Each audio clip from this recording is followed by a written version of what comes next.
வணக்கம் வந்தனம் நமஸ்காரம். எம்மி மேட்ராஸ் பார்த்து ரசிங்க, சுவைத்து மருங்க. உங்களுக்கு இப்போ நான் பாம்பே ஹல்வா செய்ய போகிறேன். பம்பாயின்னு சொல்லுவாங்க, பாம்பேன்னு சொல்லுவாங்க. நான் வந்து பாம்பே ஹல்வா செய்ய போகிறேன். அதுக்கு தேவையான பொருட்கள்: சர்க்கரை ஒரு 3/4 கப்பு, ஒரு இந்த கப்பில் 1.5 கப்பு நான் வந்து சோள மாவு எடுத்து வச்சுருக்கேன்.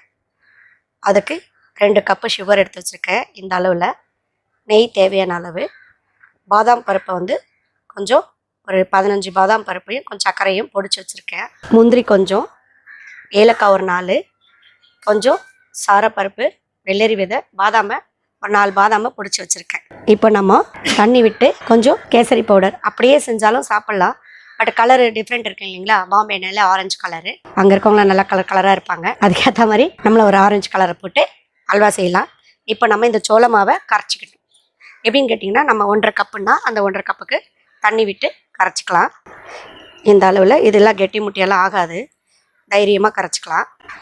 மைதா மாவு அப்படிலாம் இருந்தால் தான் கொஞ்சம் பயம். இதெல்லாம் வந்து கொஞ்சம் நல்லா ஏன்னா வேகணும் இல்லைங்களா, அதனால் கரைச்சி எடுத்துடலாம். உங்களுக்கு வேணும்னா கை போட்டும் கரைக்கலாம், இல்லை மோர் சில்பரை இது வச்சும் கரைக்கலாம். விஸ்கு போட்டு கரைக்கலாம். விஸ்கி இல்லைங்க, விஸ்கு, சரிங்களா? பாருங்கள், கட்டி முட்டி இல்லாமல் பால் போல் அழகாக வந்துட்டாங்க. இது அப்படியே இருக்கட்டும். கொஞ்சம் நேரம் கேஸ் பற்ற வச்சு கடாய் போட்டிருக்கோம். இப்போ நம்ம சர்க்கரை வச்சுருக்கேன், அதே மாதிரி ஒரு கிண்ணம் நான் வச்சுருக்கேன். இது ஒன்றும் ஒரு 3/4 சர்க்கரை, ஒரு கப்புன்னா நம்ம 2 கப்பு விடணும். நான் 3/4 வச்சுருக்கேன், அதனால் 1.5 கப்பு விடுறேன். தண்ணி நல்லா கொதிக்கட்டும். பாவில் எடுக்க வேணாம், கரைஞ்சா போதும் சர்க்கரை. ஏன்னா அதுக்கப்புறம் நம்ம சோள மாவையும் அதில் தான் விட்டு அல்வா கிண்டணும். இப்போ பாருங்கள், தண்ணி சூடாயிடுச்சு நம்மளுக்கு. இப்போது கொட்டுவோம். சர்க்கரை கரைஞ்சா போதும், பாவெலாம் எடுக்க வேணாம். இப்படி தொட்டோம்னா கொஞ்சம் பிஸ்குன்னு இருந்தால் போதும். இப்போ பாருங்கள், நல்லா சர்க்கரை கொதிச்சிச்சு, பாவெலாம் எடுக்க வேண்டாம். இப்போ நம்ம கரைச்சி வச்சுருக்க சோள மாவை இதில் விடலாம். கட்டி முட்டி இல்லாமல் அப்படியே வரும். கை விடாமல் கிண்டிக்கிட்டே இருக்கணும். நம்ம சுற்றி சுற்றி சுற்றி கிண்டணும்.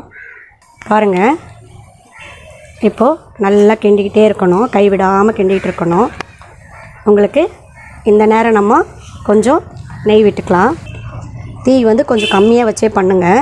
ஏன்னு கேட்டிங்கன்னா, கொஞ்சம் சோள மாவு வேகணும், அந்த சர்க்கரை இதெல்லாம் சேர்த்து நல்லா உங்களுக்கு கிடைக்கணும், வேகிறதுக்கு வசதியாக இருக்கும். இப்போ நம்ம கொஞ்சம் நெய் விடலாம். அல்வா கொஞ்சம் நெய்லாம் ஜாஸ்தியாக விட்டால் தான் ரொம்ப நல்லாயிருக்கும். பாருங்கள், பார்க்கவே சும்மா வெள்ளை வெள்ளையே நல்லா இருக்குது பார்க்க. இப்போ நம்ம நல்லா கை விடாமல் நல்லா ஸ்ட்ரென்த்தாக யாருன்னா ஆள் இருந்தாங்கன்னா கூப்பிட்டு வச்சுக்கோங்க பக்கத்தில். மைதா மாவில் கொஞ்சம் கஷ்டம், சோள மாவில் ரொம்ப ஈஸி. அதனால தான் முக்கால்வாசி பார்த்திங்கன்னா பாம்பே ஸ்வீட்ஸில் சோள மாவு தான் நிறைய ஆட் பண்ணியிருப்பாங்க.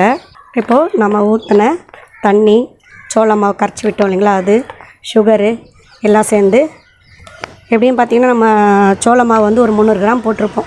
அதுக்கு ஈக்குவலாக ஒரு 300 கிராம் சுகர். கொஞ்சம் நான் வந்து இது வந்து குட்டி பிள்ளைங்களுக்கெல்லாம் கொடுக்கறதுக்காக ஒரு 50 கிராம் அதிகமாகவே போட்டிருக்கேன். ஸ்வீட்டுக்காக நான் 350 கிராம் ஸ்வீட் போட்டிருக்கேன். 300 கிராம் சோள மாவு போட்டிருக்கேன். ஒரு 50 கிராம் நெய் எடுத்திருக்கேன். இப்போ பாருங்கள், கிண்ட கிண்ட கிண்ட கிண்ட பார்க்கவே சூப்பராக இருக்குது. நம்ம கொஞ்சம் கேசரி பவுடர் இதில் ஆட் பண்ணிக்கலாம். அதுக்கு முன்னாடி நான் பாதாம் பவுடர் மிக்ஸ் பண்ணி வச்சுருக்கேன் இல்லைங்களா, அரைச்சி தூள் பண்ணி சுகர் போட்டு அதையும் நான் இதில் கலந்துக்கிறேன், சும்மா டேஸ்ட்டுக்காக. பாருங்கள்,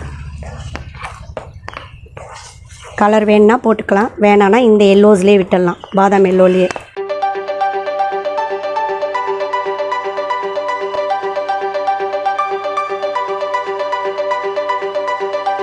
டெல்லி வெள்ளை பூசணி அல்வா கூட இப்படி தான் இருக்கும் பார்க்குறதுக்கு.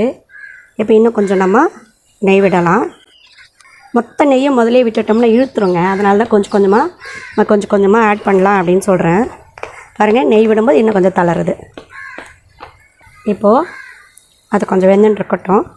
நம்ம அதுக்குள்ளே ஜஸ்ட் கேசரி பவுடர் கொஞ்சோண்டு தண்ணியில் மிக்ஸ் பண்ணிக்கலாம், கொஞ்சம் தான்.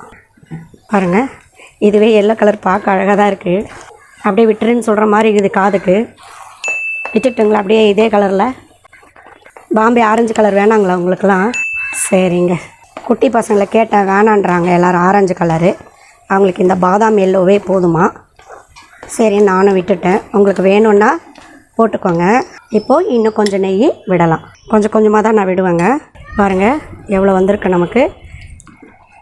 அவங்களுக்கு அந்த தட்டிலெல்லாம் போட்டு வெட்டிலாம் கொடுத்தா இறங்காது. அப்படியே இப்படி போட்டு ஸ்பூனை போட்டு கையில் கொடுத்துட்டாங்கன்னா செம்மையாக சாப்பிட்ருவாங்க. பாருங்கள் அப்படியே சொல்கிறாரு பாருங்கள் எப்படி நான்ஸ்டிக் கடாய்க்கு அதுக்கும். இப்போ நம்ம இது கூட ஏலக்காய் தூளை சேர்த்துடலாம். இன்னும் கூட கொஞ்சம் போட்டுக்கலாம். ஏலக்காய் தூள் வாசமாக தான் இருக்கும். பாருங்கள் இன்னும் கொஞ்சம் ஏலக்காய் போட்டுட்டேன். அப்படியே இந்த சாரப்பருப்பு, வெள்ளரி விதை, பாதாம் பருப்பு, பாதாம் பவுடர்னால பாதாம் பருப்பு. இருங்க அடுத்தது முந்திரியை போடலாம். இன்னொரு கலக்கிட்டு கம் மாதிரி இருக்குன்னு நினைக்காதீங்க. இப்படி அடுத்தோடனே பாருங்கள் எப்படி விழுது போகிறாங்க. சூப்பராக தருதுங்களா? கம் மாதிரி இருக்குன்னு நினச்சி இது கிண்டல் பண்ணுறதுக்கு காதல் விழுது. அப்படியே முந்திரி, இன்னும் கொஞ்சம் நெய் எடுத்து வச்ச நெய் ஃபுல்லாக விட்டுடலாம். ரொம்ப நல்லாயிருக்கும். பசங்க எல்லாம் அம்மாக்கள் வச்சிட்டு இருக்காங்க. போட்டு கொடுத்தோன்னு வச்சுக்கோங்களேன் சீக்கிரம் அடுத்த அரை மணி நேரத்தில் காலியாகிடும். உங்களுக்கு வேணும்னா நான் ஜல்லிகண்டியில் கூட எடுத்து காட்டுறேன். பாருங்கள் எப்படி இருக்குது. இதை பாருங்கள் நான் உங்களுக்கு ஜல்லிகண்டியில் கூட எடுத்து காட்டுறேன். அதை பாருங்கள் அப்படியே விழுறாரு பாருங்கள். கேட்டுங்களா? அவ்வளோதான் அல்வா ரெடி ஆகிடுது. எந்த ஒரு ஸ்வீட்டோட பொருளுங்களும் சில பேருக்கெலாம் பிடிக்காமல் போயிடும். எப்படின்னு கேட்டிங்கன்னா தெரியாத போது எல்லாத்தையும் சாப்பிட்ருவாங்க. இது இதால் தான் செய்கிறாங்க, அது அதால் தான் செய்கிறாங்க அப்படின்னும் போது மைண்ட் செட்டிங் வந்து சில பொருளெல்லாம் பிடிக்காம போயிடும் சில பேருக்கு. எனக்கு பிடிச்சிருக்குன்னு சொன்னாலும் ஒன்று தான், பிடிக்கலன்னு சொன்னாலும் ஒன்று தான். ஏன்னு கேட்டிங்கன்னா பிடிக்கலைன்னா அதுக்கு என்ன காரணம்னு சொல்லணும். என்னை பொறுத்த வரைக்கும் பிடிக்கலைன்னா ஏன் பிடிக்கலை, என்ன விஷயம் அப்படி சொல்லணும். சும்மா எனக்கு பிடிக்கலை அப்படின்னு போடக்கூடாது. ஏன் பிடிக்கலை அப்படின்னா தானே எங்களுக்கு தெரியும் எதுக்கு பிடிக்கலை. தம்பியோ தங்கச்சியோ இல்லை அக்காவோ அண்ணனோ பெரியவங்களோ சின்னவங்களோ யாராக இருந்தாலும் ஏன் பிடிக்கலைன்ற காரணம் சொல்லணும். அது ரொம்ப முக்கியம். காரணம் ரொம்ப முக்கியம். இப்போ நீங்கள் இதை அப்படியே ட்ரேயில் கொட்டிட்டு நெய் தடவி ட்ரேயில் கொட்டிட்டு ஆற வச்சு வெட்டினீங்கன்னா அல்வா கடையில் கிடைக்கிற மாதிரி கிடைக்கும். எங்களுக்கு அந்த மாதிரி பிடிக்காத நாள் வேண்டி நாங்கள் இப்படியே தான் சாப்பிட்ருவோம். உடனே செஞ்ச உடனே சாப்பிட்ருவோம். எந்த பொருளாக இருந்தாலும் எங்களுக்கு செஞ்ச உடனே சூடாக சாப்பிட்ணும் தான் ஆசை.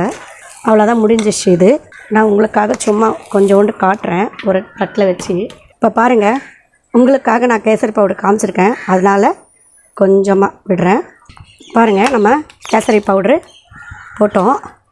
பாம்பேக்காரங்க ஆரஞ்சு கலர் மாதிரி நம்ம பாம்பே அல்வாவும் ஆரஞ்சு கலரில் இருக்குது. சரி குழந்தைங்க ஆசைக்காக அந்த எல்லோ கலரு, இது அந்த பாதாமோட எல்லோ அவங்க ஒரிஜினலாக தான் வேணுன்ட்டாங்க. சரி பரவாயில்ல விடுங்க. இப்போ எடுத்து இதை நம்ம தட்டில் கொட்டி ஆற வைக்கலாம். ஆற வச்சு அதுக்கப்புறம் தான் கட் பண்ணணும். அப்படியே சல்லுன்னு வந்துச்சு பாருங்கள். நான் ஆற வைக்கவே வேணாம். இப்போ பாருங்கள் நம்ம பாம்பே அல்வா செஞ்சு முடிச்சிட்டோம். ஒன்று அந்த பாதாம் பவுடர் போட்டு இல்லைங்களா, லைட் லெமன் எல்லோவில் அந்த கலரில் செஞ்சுருக்கோம். பசங்கள்லாம் எந்த கலர் தான் கேட்டாங்க ஆசைப்பட்டாங்கன்னு சொல்லிட்டு நான் அதே கலரில் அப்படியே வச்சிட்டேன்.